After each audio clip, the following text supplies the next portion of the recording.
What is good, guys? Welcome back to the Benefit Podcast, bringing you everything you need to know about living your best life. And this week's episode is a little bit of a follow-on from last week. So if you haven't listened to last week's, go and give that one a little listen. I spoke in last week's episode about a question that had been asked in a Facebook group that I'm a member of, and about when can you stop relying on others when it comes to support, accountability, ability to get results. And it was a really, really interesting topic. So if you haven't had a listen to that, and if you are the kind of person that's found themselves yo-yo dieting, gaining and losing the same, 20, 30, 50 pounds consistently over, months and years and years and years, then definitely check that one out, because there's a lot of really, really helpful tips in there.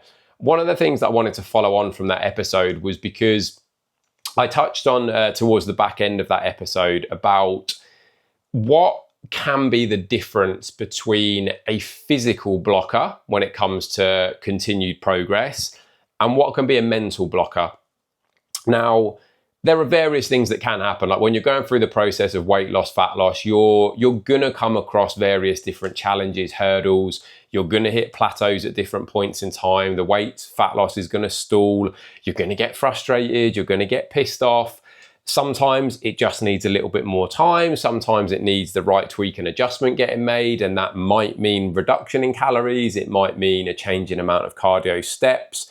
It might even mean that you just need a little bit of a break from dieting. If you've been doing it for a decent length of time, your body might just have bottomed out a little bit, and you just need a little bit of an opportunity, as much mentally as physically, to just step back from the diet, because all of these factors play a role, right? So if you've been in a diet for a long time, well, a decent length of time, I say a long time, like time is obviously a little bit dependent on the goal and, the amount of weight or fat that needs to come off, what it is that you're working towards, how lean you want to get, etc., etc., etc. So time is obviously relative, but if you have been dieting for a decent length of time, and you're finding yourself stalling, maybe calories are at a fairly low level, cardio and steps are pretty high, there doesn't appear to be a huge amount of room to move.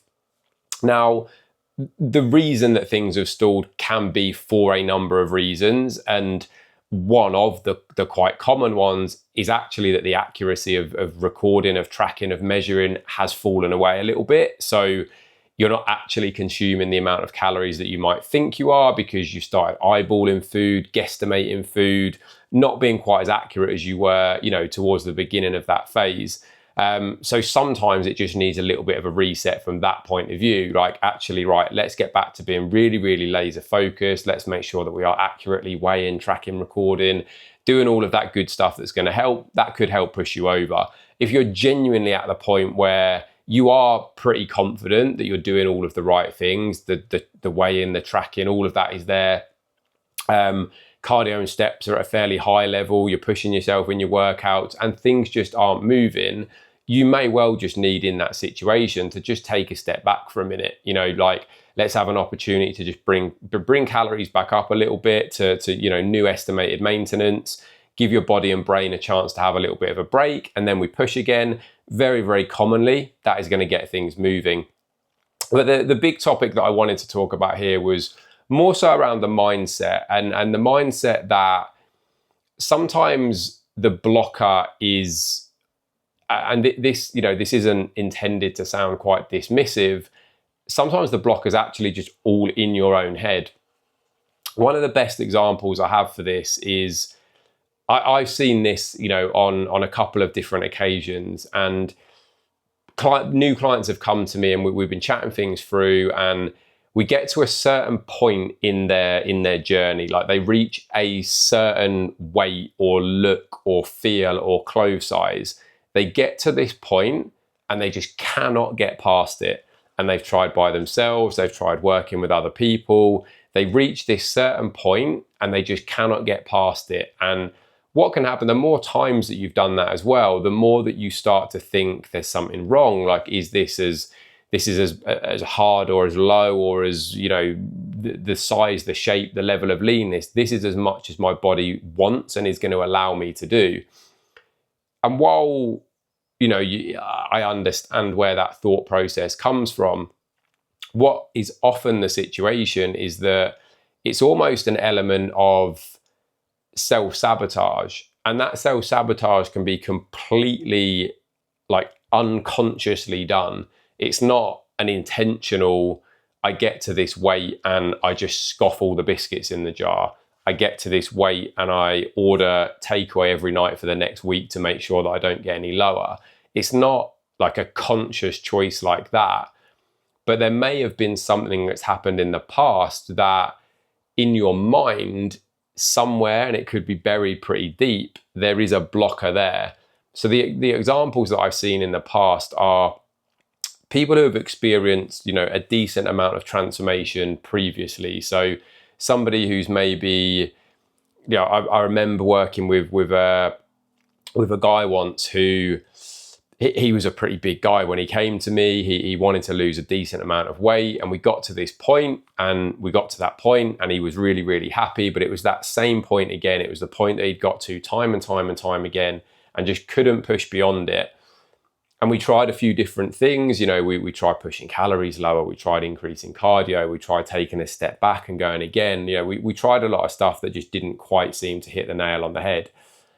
And I ended up just jumping on a call with him, and I just asked him a question. I said, if you think back to like the very first time that you got to this particular point, and whatever that point is, it's that you lost 50, 60, 80 pounds of body weight, it's that you saw your abs for the first time, it's that whatever it was, you dropped down to wear a nice fitted suit that just felt and looked great.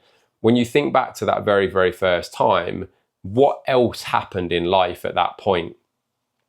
And actually what came back was really, really interesting, because this particular guy he'd achieved this fairly, amazing transformation many, many years ago.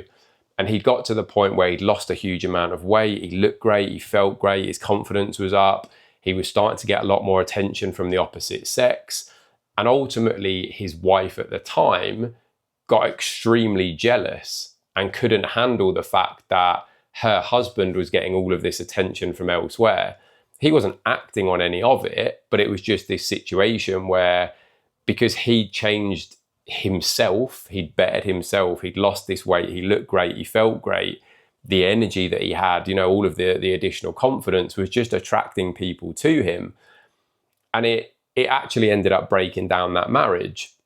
And so what that will have done for him deep down, even though that thing happened years and years and years ago, deep down there's a bit of a scar left. Actually, you know what, when I got to this point 10 years ago, life went downhill. My marriage broke down, like we were arguing loads, ended up that we actually got divorced and separated. Like all of these negative things happened at the point that he got to this particular body weight that he just, he couldn't get past. And so what he was doing without necessarily realizing it was sabotaging himself. He was getting to this point, and then because all of the sort of negative, nasty, low moments were like in the back of his mind, like, I got to this point before and this thing happened and this thing happened and this thing happened. He was almost like not allowing himself to push any further. And once we'd had that conversation, and once actually we'd realized that that was a big, big part of what was happening, he moved beyond it, because he sort of acknowledged that that was the case, and we spoke about it and we chatted about it, and we had a big long conversation about how life is different now. He's in a different place, and it's very much about just sometimes.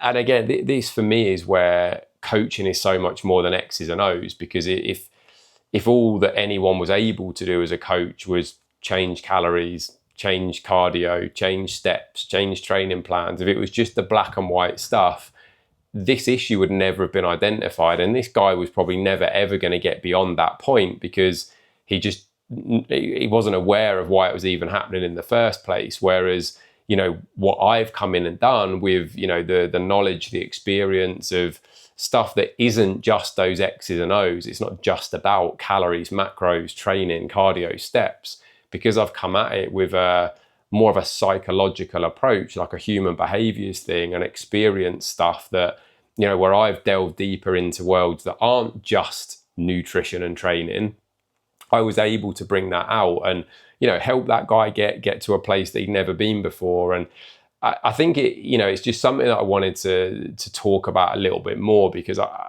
think we can often get very in our own heads about this kind of stuff. We can often think that it's, you know, it's a broken metabolism is a very common one. It's, you know, it's hormonal, it's this, that, and the other. It's something that has to be completely physiological, right? Like people want it to be something that's just wrong with them physically, something that they can take a pill, a tablet, an injection for. But sometimes it isn't that at all, you know, and actually just having conversations and asking the right questions brings out the stuff that actually enables you to move forward. So if you are, again, if you're someone who's in that situation, you always seem to get to this certain point and you just cannot break through it no matter what you do, have a little think back. Like, think back to whether there's ever been times where you've reached that point before and something negative or perceived bad has happened, because I wouldn't be surprised if just the very acknowledgement of the fact that that had happened and that experience was there is enough to enable you to actually almost like put that to bed and come to peace with it and push yourself to that next step.